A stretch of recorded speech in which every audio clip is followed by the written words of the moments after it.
नमस्कार, मैं किरण त्रिपाठी वेदा क्लासेस में एक बार फिर आप लोगों के सामने उपस्थित हूँ एक नए पाठ के साथ। आज जो हमने पाठ चुना है वो पाठ का नाम है नेताजी का चश्मा। उसको लिखा है स्वयं प्रकाश जी ने। इस पाठ के माध्यम से लेखक हमें मैसेज देना चाहता है कि देशभक्ति सीमा पे जाकर के युद्ध करने को ही नहीं कहते। देशभक्ति हम कई तरीके से प्रस्तुत कर सकते हैं। कोई ज़रूरी नहीं है कि हम देश के लिए प्राणों का ही उत्सर्ग करें। बहुत तरीके से हम समाज का सेवा कर सकते हैं, राष्ट्र का सेवा कर सकते हैं। अगर कुछ भी नहीं कर सकते तो जो व्यक्ति देश और राष्ट्र के लिए अपने प्राणों को उत्सर्ग करता है उसको हम आदर दे करके, सम्मान दे करके, उसके प्रति अपने मनोभावों को अच्छे से प्रकट करके भी हम देशभक्ति कर सकते हैं। तो इस पाठ के माध्यम से स्वयं प्रकाश जी ने यही बताया है कि ये जो देश होता है, आमतौर पे हम लोग क्या समझते हैं कि जो देश होता है वह सीमाओं से घिरा हुआ एक भूभाग है, एक जमीन का टुकड़ा है। लेकिन वास्तव में देश की परिभाषा इसे नहीं इसको तो हम देश की परिभाषा कह ही नहीं सकते हैं। वास्तव में देश सीमाओं से घिरा हुआ भूभाग नहीं होता है। उस भूभाग पे रहने वाले आदमी और वहाँ बहने वाली नदियाँ, समुद्र, पहाड़, तालाब, पशु, पक्षी सब मिलाकर के एक देश का निर्माण होता है। और इन सब से प्रेम करने को तथा इन सब को समृद्ध करने के लिए जिस व्यक्ति के मन में अच्छी भावना होती है वही व्यक्ति सच्चा देशभक्त होता है। तो यही बताने का लेखक ने प्रयास किया है। स्वयं प्रकाश जी मानवता के सफल चितेरे हैं। उनकी कहानियों के जो पात्र हैं मध्यम वर्ग के हैं और मध्यम वर्ग के शोषण का, उनके मनोभावों का, उनकी आवश्यकताओं का उन्होंने बहुत सुंदर वर्णन किया है। स्वयं प्रकाश जी ने नेताजी के चश्मा के माध्यम से देखिए कैसे कैसे पात्रों का सुंदर चित्रण किया है। इसमें 3 प्रमुख पात्र हैं। पहले जो है हालदार जी हैं, हालदार साहब। हालदार साहब उनको कहानी का सूत्रधार भी हम कह सकते हैं, क्योंकि पूरी कहानी को इन्होंने आगे बढ़ाया है। किस्सा गोई अंदाज में इन्होंने लिखा हुआ है स्वयं प्रकाश जी ने। तो हालदार जी का साहब का जो चरित्र है वह देशभक्त के रूप में है। वो देशभक्तों का बहुत आदर करते हैं। उनके मन में देशभक्तों के प्रति बड़ा आदर है, सम्मान है। वो समाज के लोगों के प्रति बहुत अवेयर है, बहुत सचेत है। अगर कोई देश के लिए अच्छा काम करता है तो उसको आदर देते हैं, सम्मान देते हैं और प्रत्येक व्यक्ति का बड़ा सूक्ष्म निरीक्षण करते हैं। उसके भावनाओं का बड़ा सूक्ष्म, वो लोगों के मनोभाव को बहुत अच्छे तरीके से पढ़ सकते हैं, जान सकते हैं। और उनके मन में कैप्टन चश्मे वाले के प्रति बहुत आदर है, बड़ा सम्मान है। दूसरा जो कैरेक्टर है पान वाला है। पान वाला मोटा सा आदमी है, थुलथुला शरीर है, उसके काले काले दांत हो गए हैं क्योंकि वो बराबर पान खाता रहता है, बात बात पे हंसता है, बहुत मजाकिया अंदाज में बोलता है। लेकिन उसके मन में देशभक्तों के प्रति कोई आदर नहीं है। वो प्रत्येक चीज को बड़े हल्के में लेता है। और हवलदार साहब जब कैप्टन के बारे में पूछते हैं तो वो बड़ा मजाक उड़ा करके वो कहता है कि वो तो पागल है, पागल। इस तरीके से एक देशभक्त को पागल कहता है जो अच्छा नहीं लगता है। कुल मिलाकर के मतलब वो कम पढ़ा लिखा व्यक्ति है, खुशमिजाज है, लेकिन देशभक्ति क्या चीज होती है वह नहीं जानता है। और तीसरा जो पात्र है वो कैप्टन चश्मे वाला है। कैप्टन चश्मे वाला बहुत गरीब है। वो फेरी लगाता है, फेरी में एक संदूक लेकर के घूमता है, जैसे कि मेले ठेले में लोग घूमते हैं। तो वो चश्मा बेचता है, तो कभी कभी उसका चश्मा बिक भी जाता है, नहीं भी बिकता है। तो नेताजी सुभाष चंद्र बोस के प्रति उसके मन में बड़ा प्रेम है, बड़ा स्नेह है। और चूंकि वो गरीब व्यक्ति है तो अपना आदर जो है नेताजी जी सुभाष चंद्र बोस की मूर्ति को चश्मा लगा करके प्रकट करता है, क्योंकि वहां पर उस कस्बे में नेताजी सुभाष चंद्र बोस की एक मूर्ति है जो चश्मा जिसमें नहीं लगा है। तो कैप्टन चश्मे वाले को ये बात अच्छी नहीं लगती है और वो उस मूर्ति को रोज एक चश्मा लगा देता है। और जब कोई व्यक्ति आता है, चश्मे की जरूरत होती है, वैसे ही चश्मे की डिमांड करता है जैसे नेताजी की मूर्ति को चश्मा लगा है, तो वो चश्मा उतार करके वह बेच देता है और नेताजी से क्षमा मांगते हुए उन्हें दूसरा चश्मा पहना देता है। तो चूंकि वह उसकी जितनी हैसियत है उतना वह करता है। तो देखिए लेखक ने कहानी का ताना बाना कैसे बुना है। अब पूरे पाठ का हम अध्ययन करेंगे, क्योंकि हमारे बच्चों ने कहा है कि मैडम पूरे पाठ को अच्छे से एक्सप्लेन करिए, पढ़िए। तो हम पूरे पाठ को आज समरी नहीं बताएंगे, पूरे पाठ का अध्ययन करेंगे और उसको अच्छे से आप लोगों को समझाएंगे।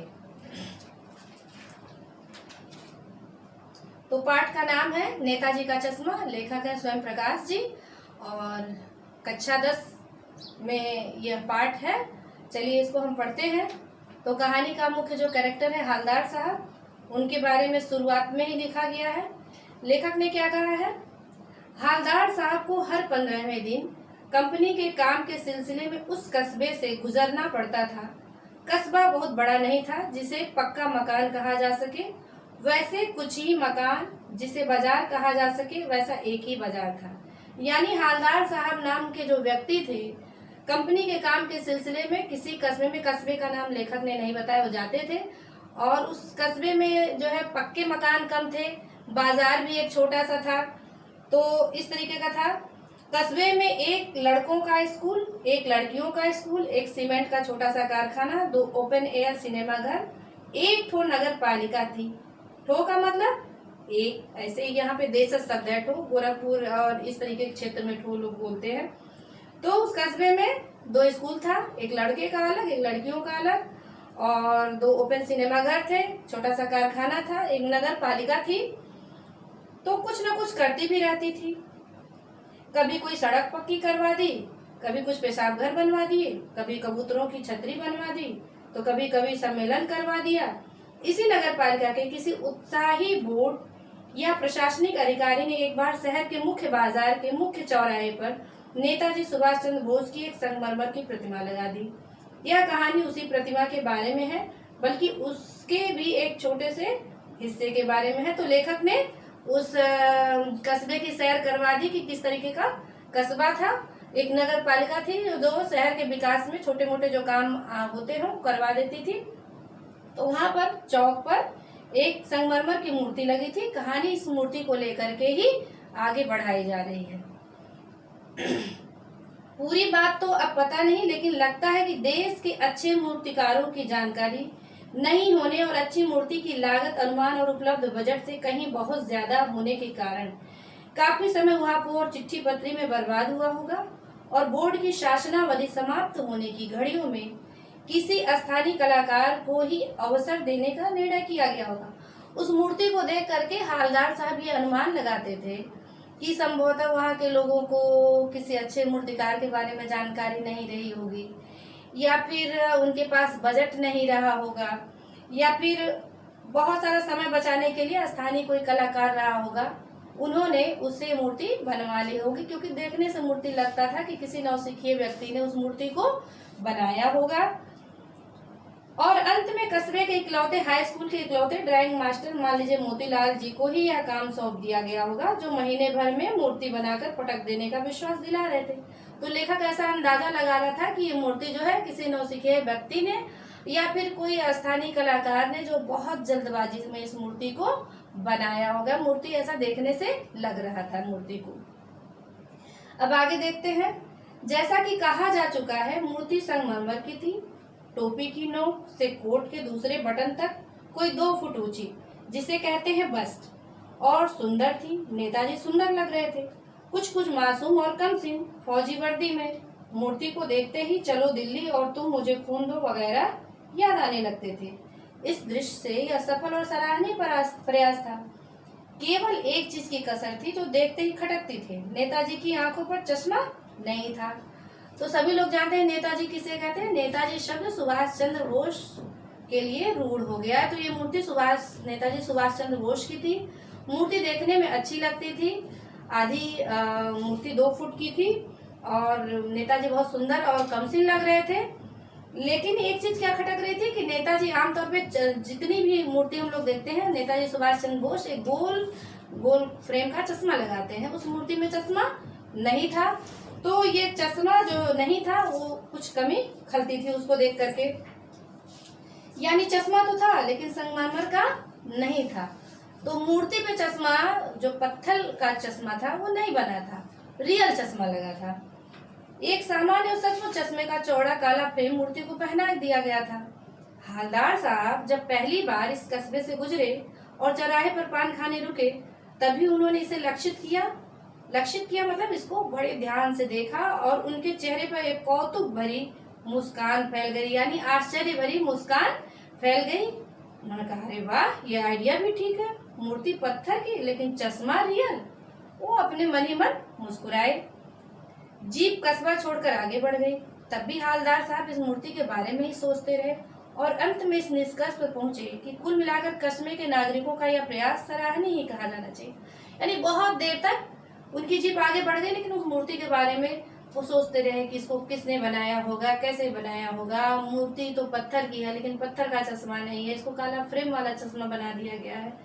चलिए, लेकिन जैसा भी है, वहाँ के लोगों ने कम बजट में अच्छी मूर्ति बनाई है, उसके मन ही मन वो सराहना करते आगे चले जा रहे थे।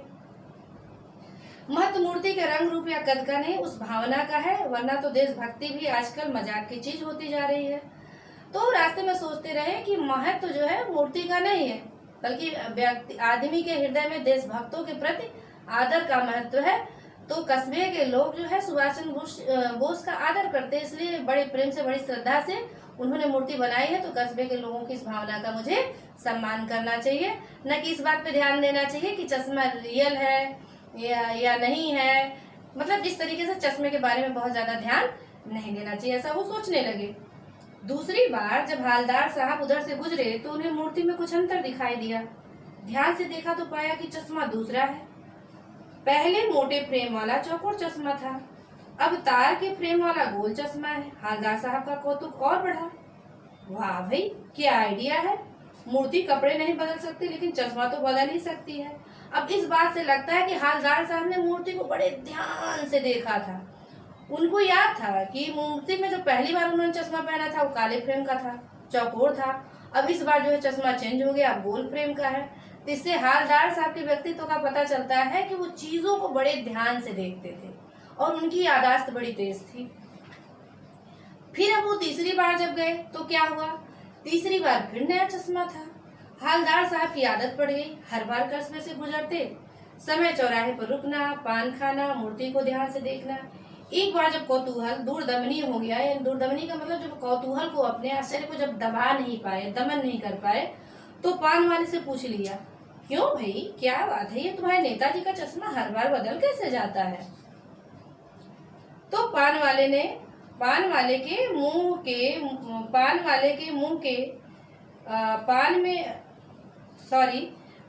के मुंह में पान ठुसा हुआ था। वह एक काला, मोटा और खुश मिजाज आदमी था। हालदार साहब का प्रश्न सुनकर वह आंखों ही आंखों में हंसा। उसकी दो थिरकी, पीछे घूमकर उसने दुकान के नीचे पान थूका, अपनी लाल काली पतीसी दिखाकर बोला, कैप्टन चश्मे वाला करता है। क्या करता है? हालदार साहब कुछ समझ नहीं पाए। चश्मा चेंज कर देता है, पान वाले ने समझाया। क्या मतलब, क्यों चेंज कर देता है? हाल साहब अब भी नहीं समझ पाए। कोई गिराक आ गया समझो, उसको चौखट का चश्मा चाहिए, तो कैप्टन किधर से लाएगा? तो उसको मूर्ति वाला दे दिया, उधर दूसरा बिठा दिया। अब हालदार साहब को बात कुछ समझ में आई कि एक चश्मे वाला है जिसका नाम कैप्टन है, उसे नेताजी की बगैर चश्मे वाली मूर्ति बुरी लगती है, बल्कि आहत करती है, मानो चश्मे के बगैर नेताजी को असुविधा हो रही हो। इसलिए वह अपनी छोटी सी दुकान में उपलब्ध गिने चुने फ्रेमों में से एक नेताजी की मूर्ति को फिट कर देता है। लेकिन जब कोई ग्राहक आता है और उसे वैसे ही फ्रेम की दरकार होती है जैसा मूर्ति पर लगा है, तो कैप्टन चश्मे वाला मूर्ति पर लगा फ्रेम संभवतः नेताजी से क्षमा मांगते हुए लाकर ग्राहक को दे देता है और बाद में नेताजी को दूसरा फ्रेम लौटा देता है। वाह भाई, खूब, क्या आइडिया है। तो इससे क्या पता चलता है कि नेता जो हालदार साहब का जो व्यक्तित्व है वह बहुत अन्वेषण करने वाला है, खोजबीन करने वाला है। हालदार साहब, हम लोग में आमतौर पे कहीं जाते हैं, अपना काम करते हैं, चुपचाप अपने घर पे चले जाते हैं, लेकिन जो हालदार साहब हैं उनको अगर कोई चीज मतलब जम गई तो उसके बारे में बहुत खोजबीन शुरू कर देते हैं, व्यक्ति के बारे में पता लगाना चाहते हैं। तो ऐसा उनका स्वभाव है। फिर आगे, लेकिन भाई एक बात अभी भी समझ में नहीं आई। हालदार साहब ने पान वाले से फिर पूछा, नेताजी का ओरिजिनल चश्मा कहाँ गया? पान वाला दूसरा पान मुंह में ठूस चुका था। दोपहर का समय था, दुकान पर भीड़ भाड़ अधिक नहीं थी। वह फिर आंखों ही आंखों में हंसा। उसकी तोंद थिरकी, कत्थे की डंडी फेंक पीछे मुड़कर नीचे पीठ थूकी और मुस्कुराता हुआ बोला, मास्टर बनाना भूल गया। पान वाले के लिए यह मजेदार बात थी, लेकिन हालदार साहब के लिए चकित और द्रवित करने वाली। यानी वह ठीक सोच रहे थे। तो पान वाले ने बताया कि मास्टर बनाना भूल गया। तो हालदार साहब इसका मतलब कि जो पहले वो अनुमान लगा रहे थे कि संभवतः कस्बे के किसी मास्टर ने, ड्राइंग मास्टर ने, स्कूल के मास्टर ने मूर्ति बनाई होगी, तो यह बात सच निकली। और उन्हें बड़ा मतलब अंदर अंदर दुख भी हुआ कि क्या शासन प्रशासन के पास इतना भी पैसा नहीं है कि नेताजी सुभाष चंद्र बोस की एक अच्छी सी ढंग की मूर्ति बनवा करके चौराहे पे लगा दे। जिस व्यक्ति ने इस देश के लिए, समाज के लिए अपने प्राणों का उत्सर्ग कर दिया, उस व्यक्ति की एक मूर्ति लगवाने के लिए हमारे देश के करदारों के पास इतना भी पैसा नहीं है। कस्बे के लोगों ने संभवतः चंदा लगाकर या जैसे तैसे करके स्कूल के मास्टर से मूर्ति बनवाई होगी। यही बात जो है हालदार साहब को द्रवित करती है। तो उनका शक सही निकला। मूर्ति के नीचे लिखा, मूर्तिकार मास्टर मोतीलाल वाकई कस्बे का अध्यापक था। बेचारे ने महीने भर में मूर्ति बनाकर पटक देने का वादा किया होगा, बना भी ली होगी, लेकिन पत्थर में पारदर्शी चश्मा कैसे बनाया जाए, कांच वाला यह तय नहीं कर पाया होगा, या कोशिश की होगी और असफल रहा होगा, या बनाते बनाते कुछ और बारीकी के चक्कर में टूट गया होगा, या पत्थर का चश्मा अलग से बनाकर फिट किया होगा, वह निकल गया होगा। उफ! नेताजी इस तरीके से, नेताजी के चश्मे के बारे में हालदार साहब इस तरीके से तरह तरह का विचार ला रहे थे कि वो चश्मा नहीं बना पाया होगा, या फिर बना रहा होगा तो टूट गया होगा, या फिर चश्मा अच्छा नहीं लगेगा पत्थर का, इसलिए मतलब तरह तरह के उनके दिमाग में विचार कौध रहे थे और सोचते सोचते वो थक गए। हालदार साहब को यह सब कुछ बड़ा विचित्र और कौतुक भरा लगा था। इन्हीं ख्यालों में खोए खोए पान के पैसे चुकाकर चश्मे वाले की देशभक्ति के समक्ष नतमस्तक होते हुए वह जीप की तरफ चले, फिर रुके, पीछे मुड़े और पान वाले के पास जाकर पूछा, क्या कैप्टन चश्मे वाला नेताजी का साथी है? आजाद हिंद फौज का भूतपूर्व सिपाही? उनके मन में आया कि उसको ये कैप्टन कह करके बुला रहा है तो जरूर जो है आजाद हिंद फौज, जिसको नेताजी सुभाष चंद्र बोस ने बनाया था, क्या उस सेना का कोई सिपाही है? कौन व्यक्ति है, उसके बारे में वह जानना चाहते थे। इसलिए उन्होंने पान वाले से पूछा। पान वाला नया पान खा रहा था। पान पकड़े अपने हाथ को मुंह से 1.5 इंच दूर रोककर उसने हालदार साहब को ध्यान से देखा, फिर अपनी लाल काली बत्तीसी दिखाई और मुस्कुराकर बोला, नहीं साहब, वो लंगड़ा क्या जाएगा फौज में, पागल है पागल, वो देखो वो आ रहा है, आप उसी से बात कर लो, फोटो वोटो छपवा दो उसका। तो इस बात से ये पता चल रहा है कि पान वाला जो है एक खुशमिजाज व्यक्ति है। अधिक पान खाने की वजह से उसके दांत काले हो गए थे और उसके हृदय में देशभक्ति का अभाव है, इसीलिए उसके हृदय में देशभक्तों के प्रति भी आदर नहीं है। एक बार भी वह कैप्टन के इस कार्य के बारे में नहीं सोचता है, न इस काम की सराहना करता है, बल्कि उसको उल्टा कह देता है, पागल है पागल। यानी जो मूर्ति को चश्मा लगाता है वो उसको पागल दिखता है और वो अपना पिंड छुड़ाने के लिए हवलदार साहब से कह देता है कि वो देखो वो तो आ रहा है, आप उसी से पूछ लो। तो आमतौर पे हमारे देश में ऐसे व्यक्ति ज्यादा होते हैं जो बहुत ज्यादा देश के प्रति सचेत रहते हैं या देशभक्तों के प्रति सचेत रहते हैं। तो लोग कहते हैं इसको तो कोई काम धंधा नहीं, ऐसे फालतू आदमी है, अपना काम धंधा छोड़ करके ऐसे ही लोगों के पीछे दौड़ता है, देश के पीछे दौड़ता है और कुछ काम धंधा नहीं करता है। इस तरीके से आमतौर पे लोग होते हैं। तो ये जो पान वाला है आमतौर पे साधारण लोगों का ही प्रतिनिधित्व कर रहा है। हवलदार साहब को पान वाले द्वारा एक देशभक्त का इस तरह से मजाक उड़ाया जाना अच्छा नहीं लगा। मुड़कर देखा तो अवाक रह गए। एक बेहद बूढ़ा मरियल सा लंगड़ा आदमी, सिर पर गांधी टोपी, आंखों पर काला चश्मा लगाए, एक हाथ में एक छोटी सी संदूकची और दूसरे हाथ में एक बांस पर टंगे हुए बहुत से चश्मे लिए अभी अभी गली से निकला था और अब एक बंद दुकान के सहारे अपना बांस टिका रहा था। तो आमतौर पे जैसा हम लोग देखते हैं मेले ठेले में बहुत सारे वो फेरी लगाने वाले होते हैं, बांस की डंडी पे फिरकी लगा करके या गुब्बारे बांध करके ऐसे घूमते रहते हैं। और कुछ खेल खिलौने भी इसी तरीके से। कैप्टन जो बूढ़ा सा मरियल सा आदमी था, जो एक बार से लंगड़ा था और वो फेरी लगा करके, बहुत गरीब आदमी था, चश्मे को डंडी में लटका करके ऐसे वो बेचता था फेरी में, क्योंकि उसके पास इतने पैसे नहीं थे कि किसी दुकान किसी जगह पर वो अच्छी सी दुकान लेकर के किराए पर वो अपने चश्मे को सेल करे। तो वो इसी तरीके से अपने पेट का पालन करता था। अब आगे देखते हैं क्या हुआ। तो इस बेचारे की दुकान भी नहीं, फेरी लगाता हवलदार साहब चक्कर में पड़ गए। पूछना चाहते थे कि इसे कैप्टन क्यों कहते हैं, क्या यही इसका वास्तविक नाम है, लेकिन पान वाले ने साफ बता दिया था कि अब वह इस बारे में और बात करने को तैयार नहीं। ड्राइवर भी बेचैन हो रहा था, काम भी था। हवलदार साहब जीप में बैठकर चले गए। तो बहरहाल उनको लग रहा था, वो उनके समझ में नहीं आया कि हम कैप्टन से उसके बारे में बात करें या फिर पान वाले से बात करें, क्योंकि पान वाला हवलदार साहब की बातों से बोर हो गया था और उसे कैप्टन के बारे में कोई दिलचस्पी नहीं थी। वो थक हार करके अपने ड्राइवर के साथ चले गए। 2 साल तक हवलदार साहब अपने काम के सिलसिले में उस कस्बे से गुजरते रहे और नेताजी की मूर्ति में बदलते हुए चश्मों को देखते रहे। कभी गोल चश्मा होता तो कभी चौकोर, कभी लाल, कभी काला, कभी धूप का चश्मा, कभी बड़े कांचों वाला गोगो चश्मा, पर कोई न कोई चश्मा होता जरूर। उस धूल भरी यात्रा में हवलदार साहब को कौतुक और प्रफुल्लता के कुछ क्षण देने के लिए, यानी हवलदार साहब जब उधर से गुजरते, पान वाले की दुकान पे जाते, पान खाते, नेताजी की मूर्ति को देखते और मूर्ति पर लगे हुए चश्मे को देखते और देखते कि हर बार उस मूर्ति से जो है चश्मा हटा करके कुछ नया चश्मा उस पर लगा दिया गया है, और उसको देख करके वो थोड़ी देर के लिए प्रसन्न हो जाते और आगे बढ़ जाते। फिर एक बार ऐसा हुआ कि मूर्ति के चेहरे पर कोई भी कैसा भी चश्मा नहीं था। उस दिन पान की दुकान भी बंद थी, चौराहे की अधिकांश दुकानें बंद थी। तो जब उन्होंने 2 साल उन्होंने देखा था कि लगातार चश्मा भले अलग हो लेकिन उस मूर्ति पे चश्मा लगा रहता था, लेकिन उस दिन उन्होंने पहली बार देखा कि मूर्ति पर कोई चश्मा नहीं है। उन्हें घोर आश्चर्य हुआ और उसके बारे में वो जानकारी लेना चाहते थे, लेकिन पान वाले की दुकान भी बंद थी। तो वो मजबूर थे, वो कोई जानकारी नहीं ले पाए, अधिकांश दुकानें बंद थी।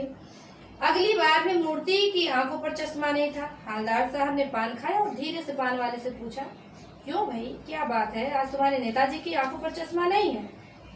तो पान वाला उदास हो गया। उसने पीछे मुड़कर मुंह का पान नीचे थूका और सुर झुकाकर अपनी धोती के सिरे से आंखें पोंछता हुआ बोला, साहब कैप्टन मर गया। तो इससे पता चलता है कि भले ही वह जाहिल गंवार व्यक्ति था, देशभक्ति नहीं थी, लेकिन सहृदय व्यक्ति था। कैप्टन के प्रति उसके मन में थोड़ा बहुत जो है कह सकते हैं कि मानवीय संवेदना थोड़ी बहुत थी, इसी से उसकी आंखें गीली हो गई। और कुछ नहीं पूछ पाए हवलदार साहब, कुछ पल चुपचाप खड़े रहे, फिर पान के पैसे चुकाकर जीप में आ बैठे और रवाना हो गए। बार बार सोचते क्या होगा उस कौम का जो अपने देश की खातिर घर गृहस्थी जवानी जिंदगी सब कुछ होम कर देने वालों पर भी हंसती है और अपने लिए बिकने के मौके ढूंढती है। दुखी हो गए। 15 दिन बाद फिर उसी कस्बे से गुजरे।